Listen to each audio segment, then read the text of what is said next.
stage lights come up in a small packed comedy club, cutting through the hazy air. A man named Andrew steps to the microphone, looking relaxed but sharp, carrying the kind of quiet confidence that only comes from surviving 4 decades on this planet. He grabs the stand, looks out at the audience, and smiles. "Welcome, everyone," he says. "I'm Andrew, but tonight, welcome to Drucifer 101. Let's be honest, I'm basically a cultural unicorn. I was born in 1985. That year, 1985, is not just a date on a birth certificate. It is a very specific, highly contested temporal coordinate.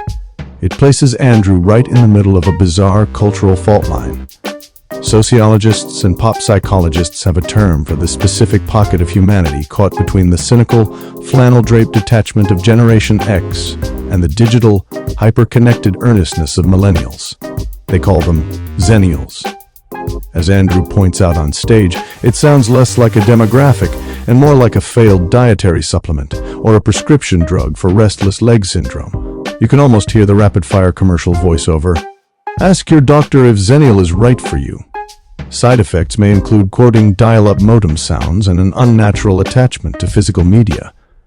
But this term, which gained traction around 2014 in sociological discussions, perfectly encapsulates a micro-generation that experienced a profound whiplash. Andrew calls this generation the vestibule. They are the bridge, the waiting room between 2 fundamentally different versions of human existence. They spent their formative years caught between the mechanical hum of a VCR tape, rewinding, and the constant, inescapable buzz of the modern digital age. Their brains were wired in the analog world. But they were forced to come of age and enter adulthood just as the digital revolution permanently rewired society. Andrew's manifesto, delivered with the wit of a seasoned comic and the insight of a cultural historian, forces us to look at exactly what we traded away when we left that vestibule and walked fully into the blinding light of the internet. It is a story about how a kid who grew up playing in the dirt and watching daytime trash television navigated his way to becoming a 40-year-old gay man in the year 2026, trying to make sense of algorithmic haunting, social media double standards, and an ever-expanding alphabet of identity politics. To understand the Xennial experience, you have to understand the physical reality of their childhood. As Andrew tells his audience, we didn't have iPads, we had dirt. It sounds like a punchline, but it is a profound neurological truth. This was a generation that had to actually remember phone numbers. If you wanted to call your best friend, you had to physically dial 7 or 10 digits that you had committed to rote memory. And if their parents picked up the landline, you had to engage in a formal, terrifying conversation with an adult just to ask if your friend could come outside. Boredom, in the late 1980s and early 1990s, was not something you could immediately cure by swiping a glowing rectangle. Boredom was a physical presence in the room. It was a heavy, stagnant air that you just had to sit with until your imagination forced you to create a game out of a cardboard box or a stick. Andrew was a latchkey kid.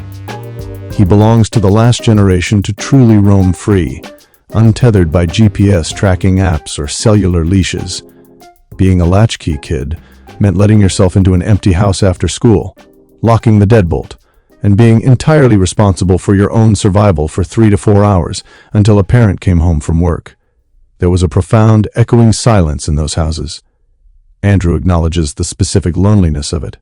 Coming home to that emptiness, the distinct sound of a key turning in a lock with no one on the other side. But nature abhors a vacuum, and that void had to be filled. For Andrew and for millions of other kids in his exact demographic, that silence was filled by the glowing warmth of the television set. But it wasn't educational programming that shaped him.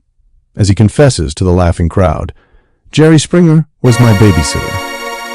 This was the original macrocosm of global chaos, beamed directly into the living rooms of unsupervised children every single afternoon. The Jerry Springer Show did not start out as the carnival of flying chairs and bleeped profanity that we remember.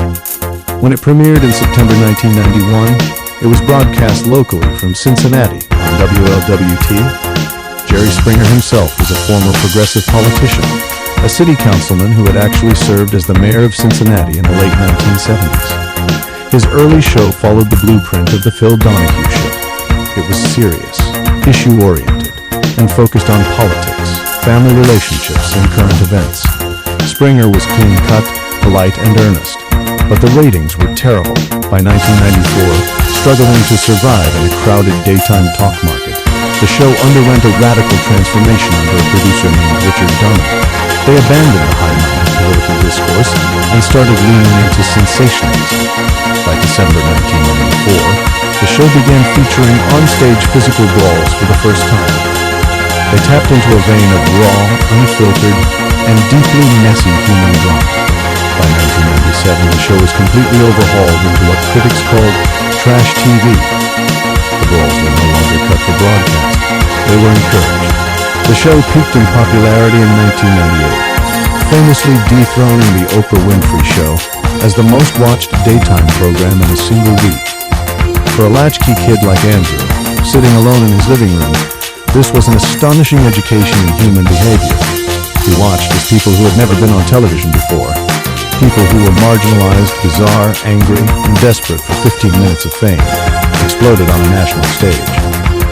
I learned about conflict resolution from throwing chairs, Andrew jokes, but beneath the joke is a truth about the Xennial experience.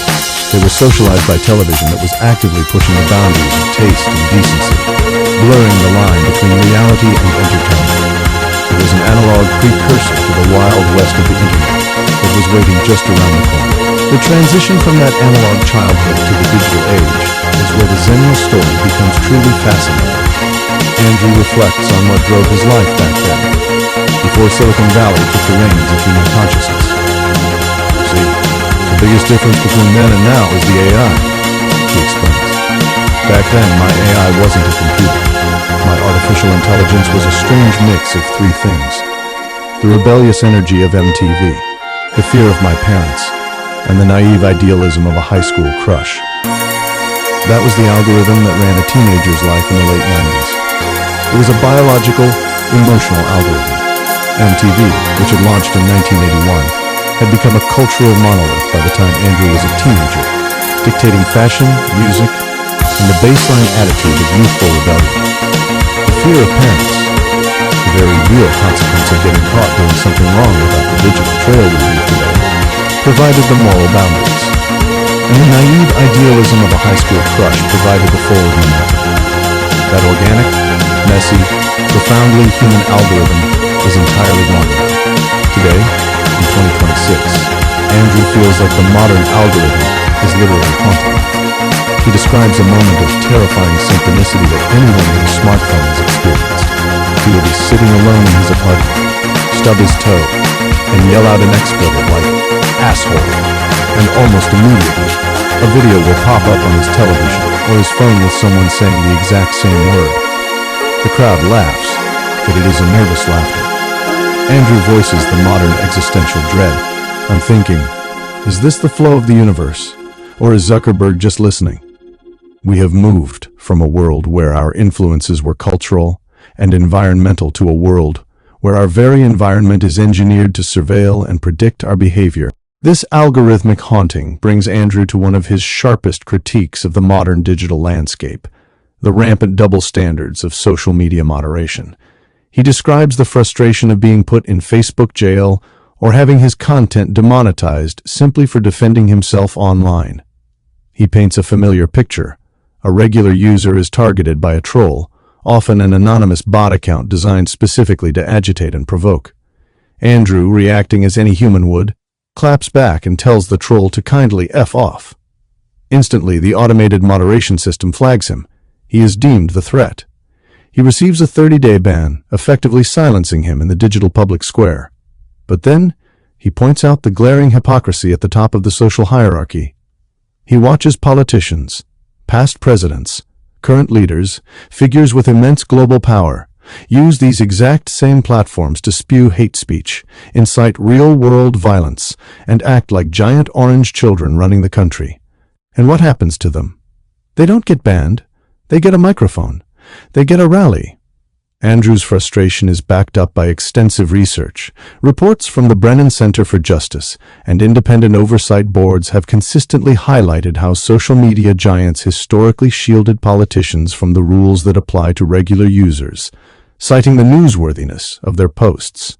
Even when platforms claim to update their policies, the enforcement remains opaque, relying on automated tools that disproportionately punish marginalized communities and ordinary users while giving a pass to powerful political figures who drive engagement. "Make it make sense," Andrew demands from the stage. "We traded the Wild West of the playground for a digital dictatorship where the rules only apply to the little guy." Despite the algorithmic chaos and the digital dictatorships, Andrew has arrived at a significant milestone. He is 40 years old in the year 2026. But as a Xennial, his relationship with aging is inherently skewed. Being 40 in 2026, it feels like turning 30, maybe even 25, he tells the audience. There's a sense of arrested development, or perhaps extended youth, that characterizes this generation. They are old enough to remember the world before the internet, but young enough to have adapted to it natively, keeping them tethered to the cultural pulse in a way that previous generations at 40 were not. Andrew describes himself with a profound poetic contradiction. "I walk a very specific line, like Johnny Cash, but with better skincare." He embraces the complexities of his identity as a 40-year-old gay male. He proudly declares himself to be half trash and half astute. This is the legacy of a latchkey kid raised on Jerry Springer, who also happens to possess deep emotional intelligence. "I'm a natural therapist, but I also like to do drugs. I love God, but I will cut a rug." He refuses to be flattened into a single, easily marketable demographic. He introduces a term for himself that brings the house down, a house Mexican. He clarifies exactly what this means with a wry smile. "I'm well fed. I'm curated. I'm indoor cat energy with outdoor cat claws." He sees his role in the world as a muse, someone here to lift people up and bring a sense of zen, but he is equally committed to being epic and completely over the top when the situation calls for it. Society is obsessed with shoving people into neat little boxes. They want to label him purely as a millennial or write him off as Gen 10th, but Andrew rejects both. "No, baby," he says, leaning into the microphone. "I'm the vault. I'm the bridge." The conversation about boxes and labels naturally leads Andrew to explore his identity as a gay man, and how drastically the landscape of queer identity has shifted since he was born in 1985. He notes, with a mixture of amusement and bewilderment, how he went from being part of a marginalized subcategory to feeling like he is part of a primary, almost institutionalized category. "I remember when being gay was niche," he says. He grew up in an era where the homophile movement of the mid-20th century had given way to the post-Stonewall gay and lesbian movements of the 1970s and 80 seconds. When Andrew was a kid, the acronym was mostly just GLB. The T for transgender was only widely added in the 1990s. The culture was fighting for basic visibility. But now, in 2026, Andrew feels a little more safe, perhaps even, in his words, indoctrinated into regular society. He looks at the modern expansion of queer terminology and marvels at its sprawling inclusivity. He rattles off a playful, exaggerated version of the modern acronym, LGBTQIARSTUVLMNOP XYZ. The crowd roars. The historical reality is that the terminology has indeed evolved rapidly. From LGBT, it grew to LGBTQ to include queer and questioning. The word queer itself was a pejorative that was radically reclaimed in the 90s, though it remains controversial among older generations who remember it only as a slur. The acronym continued to expand to LGBTQIA2S+ and beyond, specifically to include intersex, asexual, two-spirit, and a vast spectrum of gender identities and sexual orientations. Andrew observes the landscape of people identifying as non-binary, or, as he playfully exaggerates, non-GMO, gluten-free, "I'm an alien, I'm a snowflake." He looks at this wildly diverse, highly specific modern taxonomy of identity and realizes a profound truth about his own place in it. Compared to that, being a classic gay man is basically traditional values now. He laughs. "I'm the vintage model." Andrew is very careful not to let this observation turn into bitterness. He catches himself, ensuring the audience understands where his heart truly lies. "But look, I don't want to be a hypocrite. I don't want to be the get-off-my-lawn guy." It is a crucial pivot. The Xennial generation often finds itself looking at the hyper-labeled, highly sensitive youth culture with a mix of confusion and residual Gen X cynicism. It is easy to become the old man yelling at a cloud. But Andrew recognizes that the ever-expanding acronym and the desperate clinging to hyper-specific labels are symptomatic of a much larger global condition. We are living in a global macrocosm, a world where we have unprecedented technological connectivity. Yet we are experiencing an epidemic of profound, crushing loneliness. The labels are just an attempt to find a foothold in a digital hurricane. At the end of the day, Andrew argues, the specific letters and the rigid boxes do not actually matter. Beneath the exhausting discourse of identity politics and generational warfare, everyone is essentially looking for the exact same thing: community. We are all just trying to find a group of people who understand us, who will sit with us in the vestibule, who remember the silence of an analog house, and can help us navigate the noise of the digital present. This search for true community becomes the emotional climax of Drew Cipher 101. Andrew strips away the comedy for a moment to deliver his core philosophy. We are looking for people who are real, he states, his voice carrying a sudden, grounding gravity. He outlines his personal criteria for connection in the modern world, and it has absolutely nothing to do with the traditional markers of status or identity. I don't care about your politics, your pronouns, or your tax bracket. In a hyperpolarized society that demands you declare your allegiances before you even say hello, Andrew's standard is refreshingly primal. The only thing that matters to me is, do you have a good heart? Are you kind? Are you a student of life? He is looking for resilience and empathy. He wants to know if someone can look at the overwhelming state of the world, the endless cycles of war, the systemic hunger, the superficiality of Hollywood, the absolute algorithmic madness that haunts our daily lives, and despite all of that crushing weight, still make a conscious choice to try to be a decent human being. That, to Andrew, is the only metric that matters. That is my tribe, he declares. That is my community. It is a rejection of the superficial and an embrace of the fundamental human spirit. It is the wisdom of a latchkey kid who learned how to survive the silence and is now teaching others how to survive the noise. But a cultural unicorn like Andrew cannot leave the stage on pure earnestness alone. He has to bring it back to the razor-sharp boundaries he has built to protect his peace. He sets the terms of engagement for the year 2026. If you do not meet that baseline of decency, if you choose to be a troll hiding behind a keyboard, a programmed bot designed to spread outrage, a bigot clinging to hate, or simply a relentless drain on his carefully curated energy, he has a policy for you. He leans in close to the microphone, his face dropping into a perfect, unflinching deadpan. Well, I have a simple rule for 2026, he says, letting the silence hang in the club for just a beat. I don't fuck with Dems. He drops the mic in a sharp, definitive gesture, flashing a massive, triumphant smile as the crowd erupts into applause. Thank you. I'm Drew Cipher. Good night. It is the perfect distillation of the Xennial spirit, deeply philosophical, slightly trashy, fiercely independent, and ultimately focused on survival with a sense of humor. He exits the stage, leaving behind a blueprint for navigating the chaos of the 21st century. If you found some truth in Andrew's journey from the analog vestibule to the digital present, go ahead and send this episode to a friend who remembers the sound of a dial-up modem.